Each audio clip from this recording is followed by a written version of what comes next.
Pour le moment, il est tombé 0,3 mm, c'est-à-dire moins d'1 millimètre. 0,3 litres au mètre carré. C'est dérisoire, oui, c'est quelques gouttes. La pluie est arrivée, mais la fin de la sécheresse, ce n'est pas pour aujourd'hui. Selon Météo France, depuis le 1er janvier, près de 200 mm d'eau manquent à l'appel. En clair, ce ne sont pas les 10 mm qui devraient tomber sur ces 2 jours qui inverseront la tendance.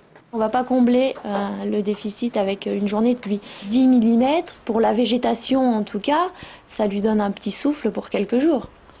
Mais ça ne va pas recharger les nappes phréatiques, ça c'est sûr. Il faut dire que cette année 2011 est durement touchée par la sécheresse qui bat tous les records. Les mois d'avril et de mai ont été particulièrement secs. Seuls 30 mm d'eau sont tombés sur ces 2 mois, du jamais vu depuis près de 90 ans.